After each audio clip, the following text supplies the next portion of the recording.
प्रिय छात्रों, व्यवसायिक अध्ययन कक्षा 11वीं के अंतर्गत हम अध्ययन कर रहे थे आंतरिक व्यापार।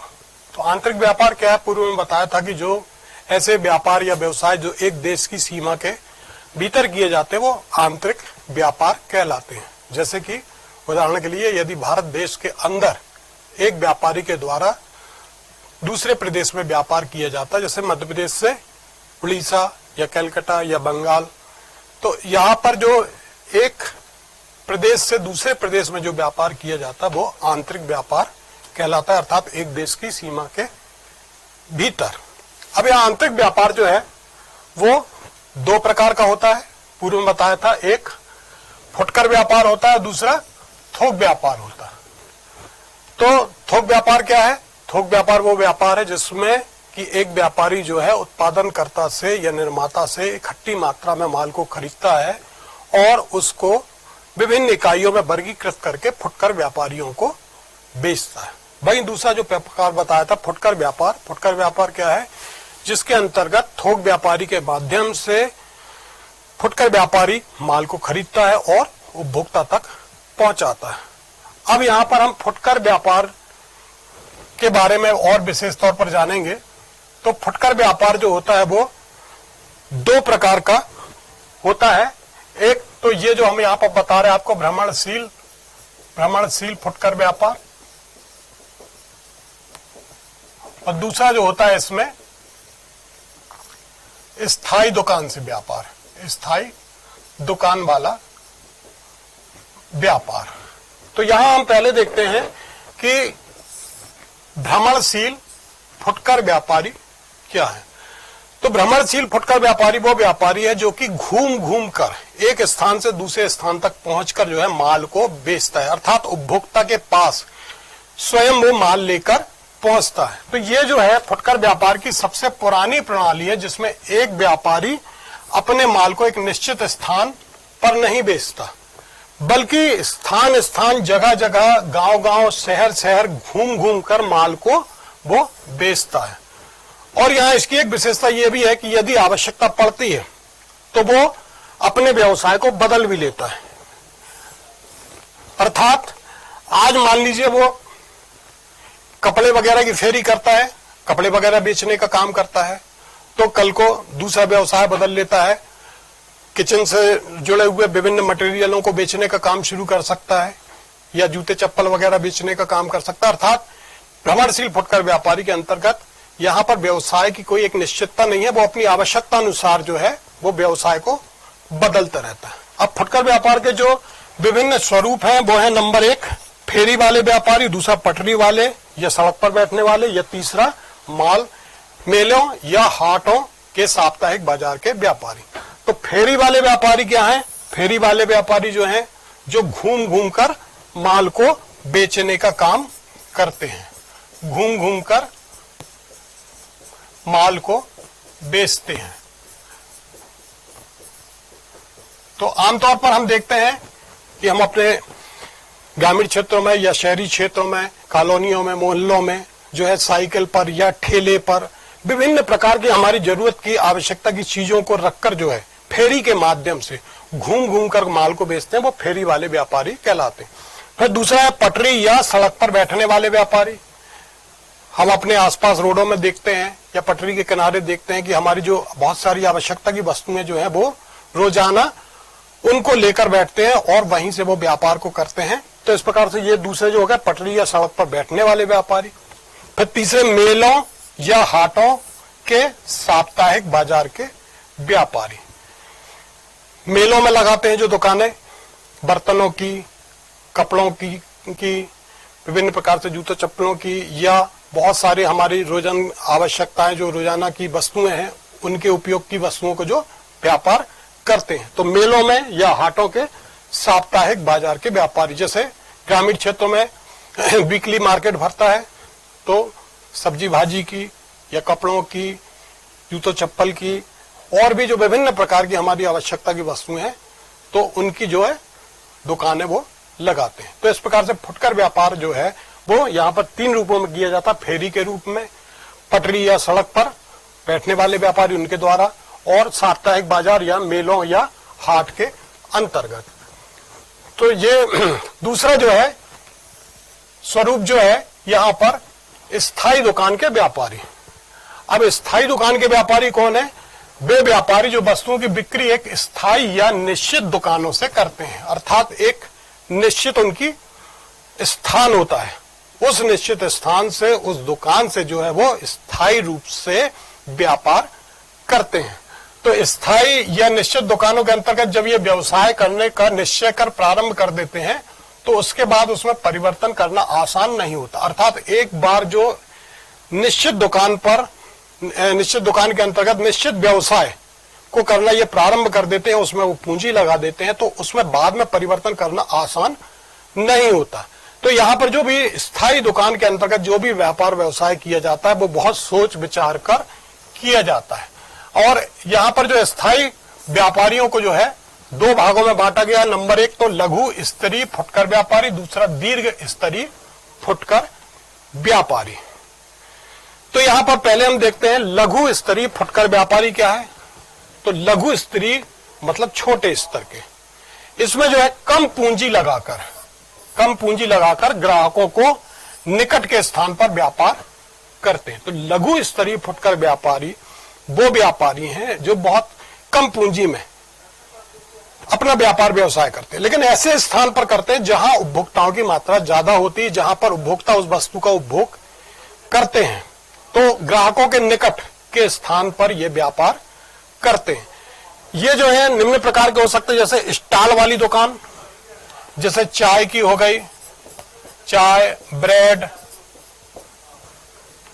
और भी जो अन्य आवश्यक अन्य रोजाना की, दूध वगैरह की रोजाना की वस्तुएं। तो ये जो है स्टॉल वाली दुकान हो गई। फिर दूसरा सामान्य भंडार। सामान्य भंडार के अंतर्गत विभिन्न किराना मटेरियल जो हमारी रोजाना की आवश्यकता की वस्तुएं हैं, ये किराना सामग्री से संबंधित हो गई। फिर तीसरा एक ही प्रकार की वस्तुओं के भंडार। एक ही प्रकार की वस्तुओं का भंडार, जैसे दवाई की दुकान हो गई, दवाई दुकान हो गई, या कपड़ों की दुकान हो गई, कपड़ों की दुकान हो गई। तो ये क्या है? एक ही प्रकार की वस्तुओं का भंडार है। फिर विशिष्ट वस्तुओं की दुकानें, इसके अंतर्गत भी वही दुकानें आ गई जो विशिष्ट प्रकार की वस्तुओं को बेचने का काम करते हैं। फिर पुराने माल की दुकानें, पुरानी किताबें वगैरह, पुरानी किताब या यूज सामग्री या यूज की गई सामग्री। तो ये दुकानें हो गई पुराने माल की दुकानें। फिर इसके अलावा स्वचालित विक्रय मशीनें, जैसे स्टेशन पर हम देखते हैं पानी की मशीन, पानी की मशीन हो गई,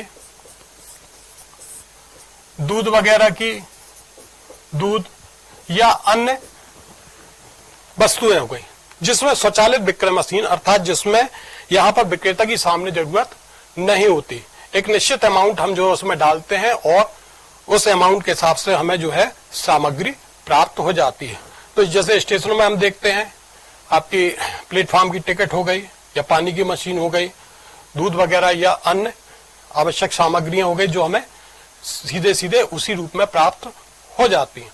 तो ये जो है लघु स्तरीय फुटकर व्यापारी हैं, उनके जो प्रकार है स्टॉल से संबंधित दुकानें हो गई, विभिन्न सामान्य भंडार हो गए, एक ही प्रकार की वस्तुओं के भंडार हो गए, विशिष्ट वस्तुओं की दुकानें हो गई, पुराने माल की दुकान हो गई, स्वचालित विक्रय मशीनें हो गई। अब हम देखते हैं दीर्घ स्तरीय फुटकर व्यापारी क्या है। तो स्थायी दुकान वाले जो हैं दीर्घ स्तरीय फुटकर व्यापारी, लॉन्ग टर्म वाले, लंबे स्तर वाले। तो ये व्यापारी जो है बड़े पैमाने पर स्थायी रूप से दुकान लेकर शहर के प्रमुख स्थान या पर व्यापार करते हैं और बड़ी मात्रा में पूंजी लगाते हैं। तो ये व्यापारी क्या है? स्थायी रूप से जो है मेन मार्केट में या चौगड्डों में या ऐसे क्षेत्रों पर जहां की उपभोक्ताओं की संख्या बहुत ज्यादा होती है, वहां पर एक प्रमुख स्थान पर जो है अपनी दुकान लेकर स्थायी रूप से व्यापार करते हैं। और ये बड़ी मात्रा में पूंजी लगाते हैं। तो इनमें जो विभिन्न प्रकार है, सबसे पहले हम देखते हैं विभागीय भंडार। विभागीय भंडार क्या है? एक ही प्रकार की वस्तुओं को स्वतंत्र रूप से बेचने वाली ऐसी अनेक दुकानों का संयोग है जो एक ही छत के नीचे तथा एक ही नियंत्रण में होती है, वह एक ही प्रशासन द्वारा संचालित होती है। तो विभागीय भंडार क्या है? यहां पर विभिन्न प्रकार की वस्तुओं को अलग अलग दुकानों के माध्यम से वस्तुओं को बेचा जाता है, अर्थात विभाग के रूप में अलग अलग विभाग बार जो है यहां पर वस्तुओं को डिस्ट्रीब्यूट कर दिया जाता है। तो हर एक विभाग में आपकी आवश्यकता की एक ही प्रकार की वस्तु जो है विभिन्न रूपों में आपको क्वांटिटी के अनुसार, क्वालिटी के अनुसार अलग अलग रूप में आपको प्राप्त होती है। तो ये जो है एक ही प्रशासन के द्वारा संचालित होता है। तो जेम्स स्टीफेंसन के अनुसार जो परिभाषा एक ही भवन के अंतर्गत एक बड़ा भंडार है जो विभिन्न प्रकार की वस्तुओं में फुटकर व्यापार करता है, अर्थात एक ही भवन में बहुत सारी वस्तुओं का एक बड़ा भंडार होता है जहां पर कि उन सभी वस्तुओं का फुटकर रूप में व्यापार किया जाता है। इसकी जो विशेषताएं हैं, नंबर 1, अनेक प्रकार की वस्तुओं का विक्रय किया जाता है। विभागीय भंडार के अंतर्गत हम बहुत सारी वस्तुओं को यहां पर विक्रय करते हैं। विभिन्न प्रकार की वस्तुओं के लिए जो है अलग अलग विभाग होते हैं, जैसे कि कपड़ों का विभाग अलग हो गया, आपका जूते चप्पल का विभाग अलग से हो गया। इसके अलावा आपके जो खाद्य पदार्थों से जुड़े हुए सामग्री हैं उनसे जुड़े हुए विभाग अलग हो गए। तो इस प्रकार से यहाँ पर जो विभागीय भंडार के अंतर्गत जो पहली विशेषता है वो अनेक प्रकार की वस्तुओं का विक्रय करता है और हर वस्तु के लिए जो अलग अलग यहाँ विभाग होता है। इसकी स्थापना जो है शहर के मुख्य स्थानों पर होती है, अर्थात इसकी जो स्थापना है वो ऐसे पॉइंट पर होती है जहां पर कि ग्राहक आसानी से पहुंच सके। फिर इसमें बिक्री अधिक मात्रा में होती है। विभागीय भंडार में जो है बिक्री की मात्रा अधिक मात्रा में होती है और ग्राहकों को घर पर माल सुपुर्दगी अर्थात घर तक माल को पहुंचाया जाता है और नियमित जो ग्राहक है, जो उनके रेगुलर ग्राहक है, उनको उधार माल बेचने की भी सुविधा, यहाँ पर खरीदने की सुविधा उन्हें प्रदान की जाती है। फिर साथ ही विभागीय भंडार में विभिन्न व्यक्तिगत सेवाएं जैसे जलपान, चाय नाश्ते से जुड़ा हो गया, मनोरंजन हो गया, डाकघर आदि की सेवा भी जो है इनके द्वारा प्रदान की जाती है। तो ये जो है विभागीय भंडार की विशेषताएं हैं। दूसरा जो है दीर्घस्तरीय दुकान के अंतर्गत बहुसंख्यक या श्रृंखलाबद्ध दुकानें। बहुसंख्यक या श्रृंखलाबद्ध, तो ये एक ऐसी विधि है जिसमें कि अनेक ऐसी फुटकर दुकानें होती हैं जिनका स्वामित्व एक ही होता है, जो एक ही नगर के या देश के विभिन्न भागों में फैली हुई होती हैं, जो एक ही प्रकार की वस्तुओं में व्यवहार करती हैं। अर्थात एक ही प्रकार की वस्तुएं जो हैं बहुसंख्यक या श्रृंखलाबद्ध दुकानों के अंतर्गत यहाँ पर संचालित होती हैं। इन दुकानों में वस्तुओं को एक ही ढंग से सजाकर रखा जाता है। गुण, किस्म, मूल्य आदि की दृष्टि से वस्तुएं सभी स्थान की दुकानों पर एक ही प्रकार की बिकती हैं। जैसे बाटा की चप्पलें वगैरह का हम व्यवसाय देखते हैं तो ये बहुसंख्यक या श्रृंखलाबद्ध दुकानों के अंतर्गत सम्मिलित है। इसमें जो है विशेषताएं, उपभोक्ताओं से ये सीधा प्रत्यक्ष संबंध रहता है। यहाँ पर माल जो है उत्पादित होकर आता है और बहुसंख्यक या श्रृंखलाबद्ध दुकानों के माध्यम से सीधे उपभोक्ता को माल बेच दिया जाता है। फिर समरूपता, सभी दुकानों में वस्तुएं रखने का ढंग, विक्रय नीति, सजावट, साइन बोर्ड सभी एक समान होते हैं। अर्थात इस प्रकार की दुकानों में जो सेंट्रलाइज होती हैं ये, इसकी विक्रय नीति सेंट्रलाइज होती है, जो वस्तुओं को रखने का ढंग है, उसको सजाने का ढंग है, दुकानों की सजावट जो है, साइन बोर्ड, ये सभी एक ही प्रकार से होती हैं। यहाँ निर्माता जो है स्वयं की वस्तुएं ही इन दुकानों पर बेचता है, अर्थात उत्पादनकर्ता जो है अपनी बहुसंख्यक श्रृंखलाबद्ध दुकानों में जो है सिर्फ अपने ही द्वारा निर्मित वस्तुओं को दुकानों के माध्यम से बेचता है। फिर सामान्य मूल्य, सभी दुकानों पर जो है वस्तुओं का मूल्य एक समान होता है। फिर केंद्रीय प्रबंधन, इसका जो संचालन है ये केंद्रीय स्तर पर, सेंट्रलाइज स्तर पर होता है। फिर अनेक दुकानें, इनकी प्रमुख विशेषता क्या है? दुकानों में की अनेकता होती है, अर्थात एक ही नगर में अनेक दुकानें या अनेक नगरों में विभिन्न दुकानें स्थापित की जाती है। तो ये कहलाती हैं बहुसंख्यक या श्रृंखलाबद्ध दुकानें। अब यहां हमने जो अभी विभागीय भंडार और बहुसंख्यक दुकानों के बारे में जाना, उन दोनों के बीच में हम अंतर देखें यहां पर। तो ये क्या है, वस्तुओं की विविधता की बात करें तो विभागीय भंडार में जो है एक ही छत के नीचे सभी प्रकार की वस्तुओं को उपलब्ध कराने का प्रयास किया जाता है, जबकि बहुसंख्यक दुकान में एक ही या सीमित प्रकार की वस्तुओं का क्रय किया जाता है। बहुसंख्यक दुकान से हम जो है सीमित प्रकार की वस्तुएं ही अर्थात निश्चित वस्तुओं को ही हम खरीद सकते हैं जो उस दुकान पर होती हैं, लेकिन विभागीय भंडार में जो है सभी प्रकार की वस्तुएं उपलब्ध होती हैं। फिर स्थिति, विभागीय भंडार जो है शहर के केंद्र में सेंटर पॉइंट पर स्थापित किए जाते हैं, अर्थात जहां पर ग्राहकों की पहुंच आसान होती है वहां पर विभागीय भंडार को स्थापित किया जाता है। बहुसंख्यक दुकान जो है ये शहर के कई क्षेत्रों में स्थापित की जाती है। फिर कीमत, विभागीय भंडार में जो स्थायी खर्चे और अनेक निःशुल्क सेवाओं के कारण वस्तुओं की कीमत क्या होती है, ऊंची रहती है। अर्थात यहाँ पर जो है ग्राहकों को मनोरंजन की सुविधा दी जाती है, जलपान की सुविधा दी जाती है और भी विभिन्न प्रकार की आवश्यक सेवाएं उन्हें प्रदान की जाती हैं, जिसकी कीमत वो आपके वस्तु की कीमत में ऐड करते हैं, इसलिए यहाँ पर वस्तुओं की कीमत क्या हो जाती है, ऊंची हो जाती है। तो ऐसे खर्चों के कारण जो है यहाँ पर वस्तु की कीमत क्या हो जाती है, बढ़ जाती है। यहाँ पर जो बड़े पैमाने के लाभ के कारण जो है कीमतें क्या रहती हैं, नीची रहती हैं। यहाँ पर जो है सीधे माल उत्पादित होकर बहुसंख्यक दुकान के माध्यम से ग्राहक तक सीधे पहुंचता, तो यहाँ पर बीच में बिचौलियों की का होना ठीक नहीं होता। तो यहाँ पर जो है जो कीमतें हैं वो कैसी होती हैं, कम रहती हैं। फिर सेवा की बात करें, ग्राहकों को विभिन्न प्रकार की सेवाएं सुविधाएं जैसे घर पर माल सुपुर्दगी, उधार क्रय आदि प्रदान किया जाता है। यहाँ पर ग्राहकों को विभिन्न प्रकार की सेवाएं दी जाती हैं। माल अर्थात वस्तुएं जो हैं घर तक पहुंचाने की सुविधा दी जाती है, माल को उधार खरीदने की भी सुविधा दी जाती है। बहुसंख्यक दुकान में जो है उधार क्रय की सुविधा नहीं होती और घर पहुंच सेवा भी नहीं होती। फिर जोखिम की बात करें तो व्यवसाय एक ही स्थान पर केंद्रित होने के कारण जो है अधिक जोखिम पूर्ण होता है, क्योंकि एक ही स्थान पर होते हैं विभागीय भंडार जहां पर कि ग्राहकों को पहुंचना होता है, जबकि ये दुकानें जो है भिन्न भिन्न क्षेत्रों में होने के कारण जोखिम का फैलाव हो जाता है, अर्थात जोखिम कम हो जाता है।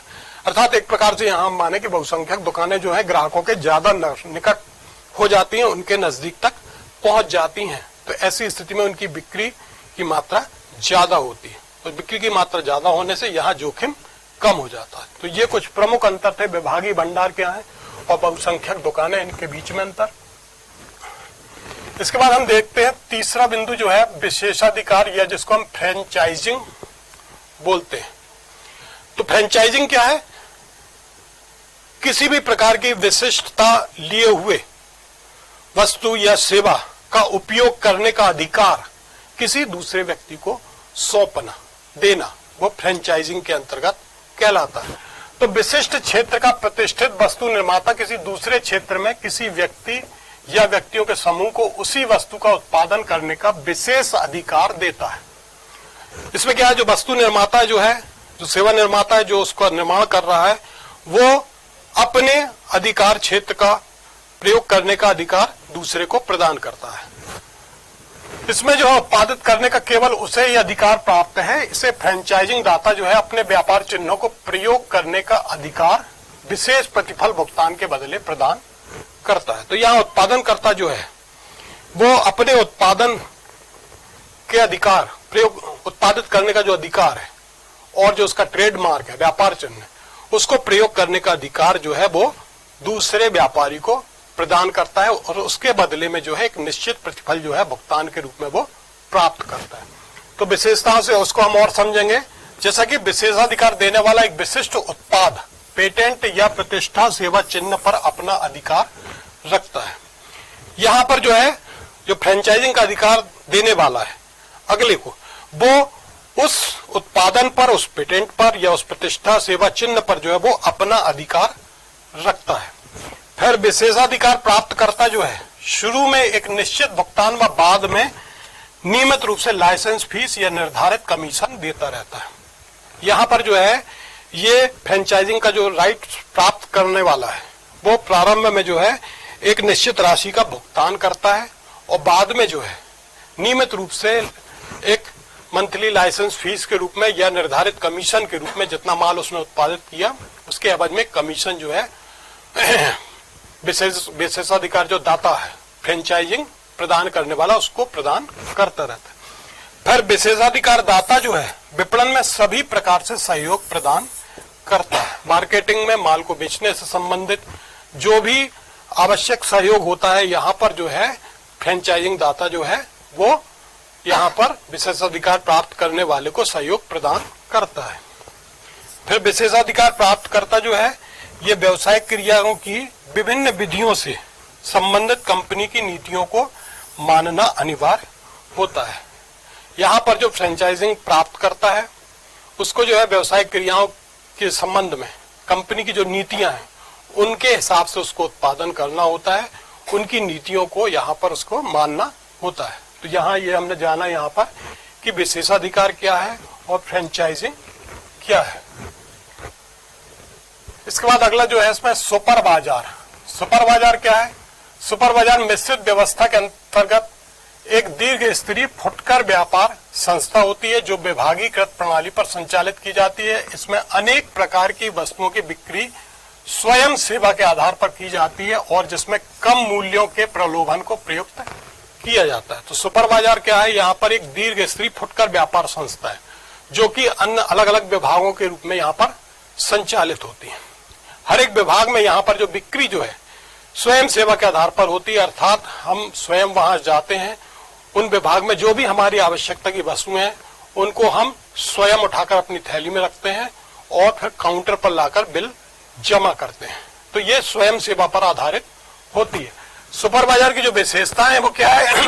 विविध प्रकार की वस्तुएं और खाद्य पदार्थों की बिक्री जो है एक ही स्थान पर की जाती है। यहाँ पर जो समस्त प्रकार की वस्तुएं और मुख्य रूप से खाने पीने से जुड़े हुए सामग्री जो है वो एक ही स्थान पर प्राप्त हो जाते हैं।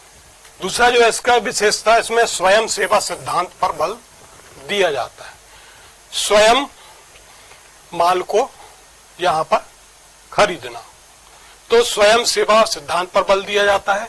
फिर ग्राहकों को निःशुल्क सेवाएं सीमित आधार पर प्रदान की जाती हैं और साथ ही इसमें केवल जो है नगद आधार पर वस्तुओं की बिक्री की जाती है। सुपर बाजार में जो है नगद ही माल को बेचा जाता है और यहाँ पर जो है सुपर बाजार में केंद्रीय भुगतान पद्धति के आधार पर भुगतान किया जाता है, अर्थात माल किसी भी विभाग से खरीदा जाए भुगतान एक ही स्थान पर होता है और इसका प्रबंध जो है सहकारी आधार पर होता है। सहकारी आधार से तात्पर्य यहाँ पर साथ साथ मिलते हुए कार्य करना सहकारी आधार कहलाता है। तो यहाँ पर हमने देखा यहाँ पर कि सुपर बाजार क्या है, इसमें जो है स्वयं सेवा के आधार पर जो है माल को भुगता यहाँ से खरीदता है और मुख्य रूप से जो है इन सुपर बाजार में जो है विविध प्रकार की वस्तुएं और खाद्य पदार्थ की वस्तुएं जो है इस स्थान पर प्राप्त होती हैं। तो ये सुपर बाजार। अभ्यास प्रश्न कुछ। फुटकर व्यापारी के अंतर्गत भ्रमणशील फुटकर व्यापारी से आशय एवं उसके प्रमुख स्वरूपों को लिखिए। फिर लघु स्तरीय फुटकर व्यापारी से आशय उसके प्रकारों को समझाइए। फिर दीर्घ स्तरीय फुटकर व्यापारी के अंतर्गत विभागीय भंडार को समझाइए, उसकी विशेषताओं को लिखिए और बहुसंख्यक या श्रृंखलाबद्ध दुकानें क्या कहलाती हैं उसकी विशेषताओं को समझाइए। फिर विभागीय भंडार और बहुसंख्यक दुकानों के बीच प्रमुख अंतरों को लिखिए और अंतिम सुपर बाजार से आशय और उसकी विशेषताओं को समझाइए।